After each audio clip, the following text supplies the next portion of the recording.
rêves les plus fous, j'aurais imaginé de projeter mon film avec des ballons de basket. Sur la parole. Bonsoir.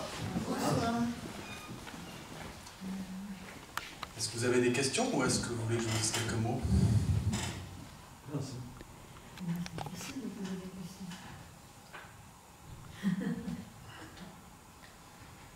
Je crois que j'ai fait ce film en fait parce que j'ai entendu une nuit, je vais m'approcher. Il y a un peu de mètre ou pas? Regarde, le câble qui est assez limité. C'est un film qui est né un peu de bric et de broc, mais je me souviens que peut-être un déclic, c'est un jour entendre une nuit dans une émission économique sur Europe 1, une chef d'entreprise qui disait « Aujourd'hui, on vit dans un monde génial, c'est le monde des marques franchisées. » Decathlon, etc. Il m'a dit, en plus c'est génial parce que maintenant on peut être franchisé du berceau jusqu'au cercueil. Et je me dis, mais c'est incroyable ce qu'elle raconte, c'est terrible ça. Et en fait, on était super contente. Et ça m'a porté à la réflexion qu'il y avait de moins en moins de métiers de nos jours où les gens ont une conséquence directe sur leurs actes. Voilà. Et j'avais envie de raconter le désespoir de quelqu'un qui fait un métier sur lequel on peut faire des erreurs, alors qu'aujourd'hui,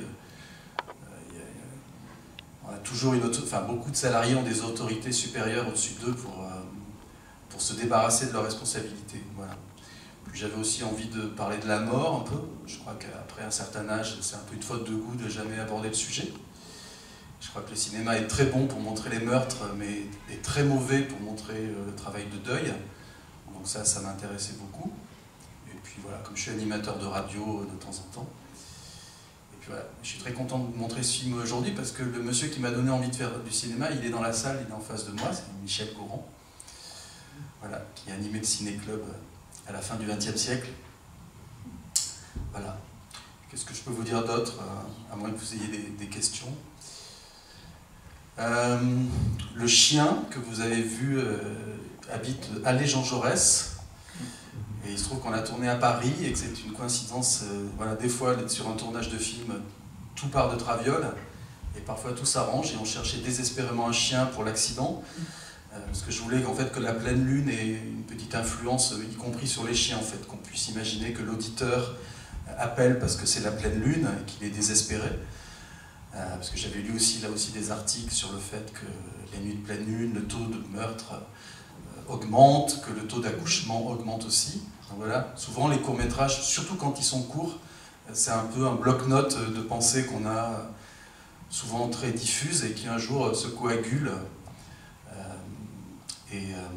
Voilà, ce chien, on n'arrivait pas à trouver un chien à 2 h du matin qui soit suffisamment dressé pour être crédible sans prendre un chien forcément du métier, quoi, voilà.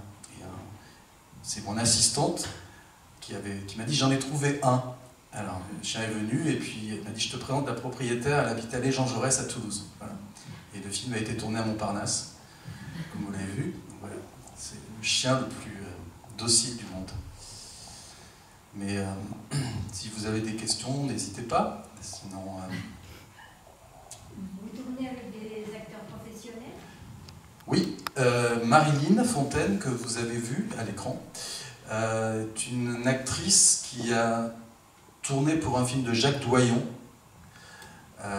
qui s'appelait Un enfant de toi. Il y avait Doyon dedans et elle a eu un prix. Donc il y a 5 ou 6 ans, au Festival de Rome. C'est une super comédienne, mais qui tourne pas beaucoup. Enfin, qui tourne pas beaucoup au cinéma, mais qui travaille beaucoup au théâtre. Et c'est difficile de trouver quelqu'un qui porte un rôle comme ça sur ses épaules. Parce que paradoxalement, quand on fait un long métrage,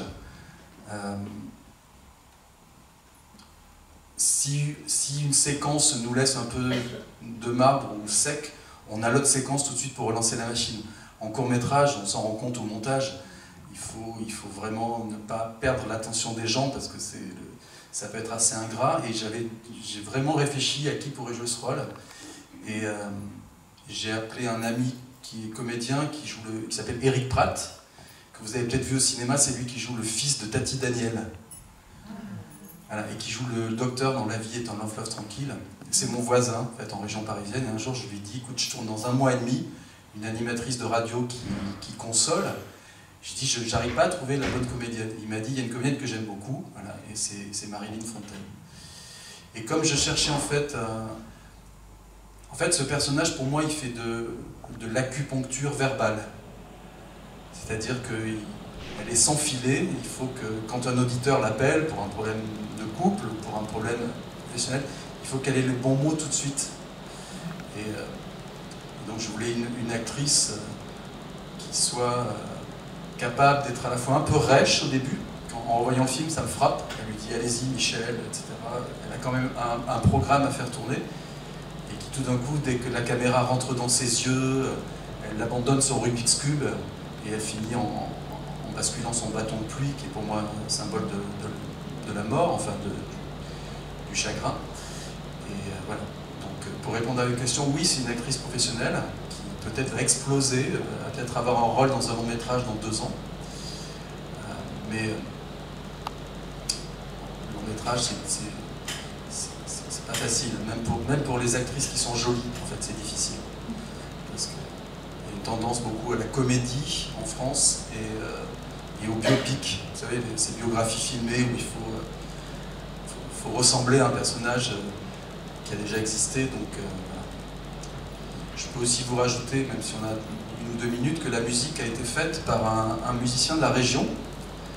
Son nom de scène, c'est Nino Corta, et il habite à Puy-Celle-ci.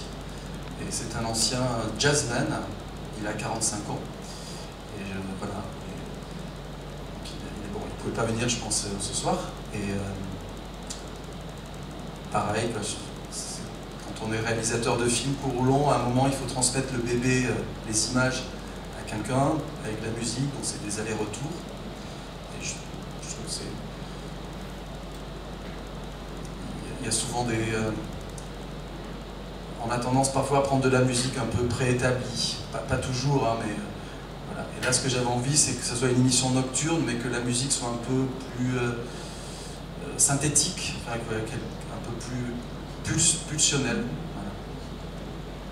Pourquoi vous l'avez fait jouer avec le petit cube, ça m'a choqué ça au départ, comme une espèce de gémophotisme par rapport au rôle très, très profond. Ça, c'est parce que vous n'avez jamais réussi à le faire, le Rubik's Cube. C'est pour ça que vous êtes jaloux. Je suis sûr, oui. Non, en fait, ce qui m'intéressait... vous n'êtes pas le premier qui me pose la question. Ce qui m'intéressait, c'était de... D'abord, j'étais toujours fasciné par cet objet. J'en ai un chez moi. Je n'arrive jamais à le faire, mais j'aime bien les couleurs. Ça me rassure.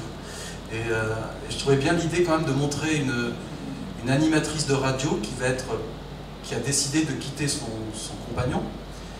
Et malgré tout, voilà, the show must go on. Donc elle fait son émission de radio et puis elle a un petit rituel. Alors certaines animatrices de radio fumeraient pour passer le temps, d'autres boiraient de l'alcool, comme c'est mentionné par l'animatrice avant. Et je me suis dit qu'il fallait qu'elle ait un petit truc de plus, cette animatrice. Oui, cette animatrice. Donc je me suis dit, un Rubik's Cube, c'est pas mal. C'est un peu le...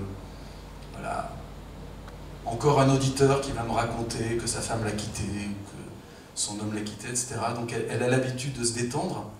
Et pour moi, ce qui est le plus important, c'est qu'elle l'abandonne. Vous voyez, qu'elle le laisse tomber, le Rubik's Cube. Mais du temps des westerns, les cow-boys fumaient. Donc ils se donnaient une contenance en fumant. Et puis maintenant, au cinéma, les gens ont une contenance avec leur téléphone portable. Voilà. Ça marche très bien, c'est très photogénique. Mais là, quand on est dans un studio qui fait 12 mètres carrés, il m'avait semblé que le Rubik's Cube pouvait être une manière, plutôt que de se ronger les ongles ou de se recoiffer, me semblait une manière un peu mécanique, quoi. Voilà. On passe du mécanique du Rubik's Cube à la bougie, à quelque chose de plus cosmique. Voilà. C'est vous qui avez trouvé le prénom Sibylle dans le film? Oui. Je veux dire, ça m'interpelle parce que j'ai prénommé ma première fille Sibylle. Ok. Ouais. C'est pareil, à un moment, c'est comme quand on a un enfant, à un moment, il faut se déterminer sur le prénom. Donc les choses ne sont pas comparables avec un court-métrage, mais c'est vrai qu'à un moment, voilà, il faut... Puis j'imaginais bien le jingle déjà, Sibylle Garnier, la nuit, etc. Et puis, il y a une allusion aussi à une actrice qui joue dans Taxi Driver, qui est un film qui m'a beaucoup marqué, qui s'appelait Sybil Shepherd. Et Voilà, donc l'un dans l'autre. Puis Sybille, il y avait un petit côté sexy, on peut imaginer que c'est un pseudo. Sybille Garnier, on peut imaginer que c'est un pseudo. Voilà. Qu'est-ce que je pourrais vous dire d'autre? Il y a un thème qui m'intéresse, mais je veux pas être barbant, hein, vous êtes sont venus pour le film brésilien. Il y a un thème qui m'intéresse, c'est la disparition de la voix. C'est-à-dire que je vois, vous avez mentionné que j'enseigne, et aujourd'hui il y a de moins en moins d'étudiants qui s'appellent, qui se téléphonent, et les gens sont la plupart dans leur portable, s'écrivent, et la voix disparaît. Et j'avais envie vraiment que cette voix, au cœur de la nuit, justement, empêche peut-être l'homme de se suicider. Et la beauté de la voix, le fait d'avoir tout de suite la bonne réponse, ou pas forcément la bonne réponse, mais une réponse qui va tranquilliser ce monsieur. Moi, quand je l'avais écrit, c'était un mec qui voulait se foutre en l'air, clairement, et je trouvais bien qu'une voix le ramène à la vie. Je suis très dubitatif, moi, sur tous les livres de développement personnel qui sortent chaque année en librairie, où les apprentis psychologues nous donnent souvent des recettes. Chaque année, il y a des nouvelles recettes, alors que souvent, on a envie de leur dire « Mais pourquoi tu ne nous as pas donné tout de suite les recettes pour aller mieux il y a 3 ans ?» Alors que dans la radio, il y a quelque chose, je trouve, de plus instantané. Et voilà, comme moi, je note autour de moi que les gens se parlent moins au téléphone en vrai. J'avais envie de mettre la parole à l'honneur. Alors c'était un peu un challenge, parce que bon, vous avez vu, il y a des plans de caméra qui reviennent, on ne peut pas tout faire autour d'un visage, mais j'avais envie, voilà, que la voix soit comme une mélodie qui peut rassurer ce monsieur de 45 ans qu'on a vu d'autres, mais qui redevient comme un enfant, en fait, un soir de pleine lune. Voilà. Merci beaucoup d'être venu. Et puis, bonne projection de Bakura, que je vais découvrir. Et bien, merci.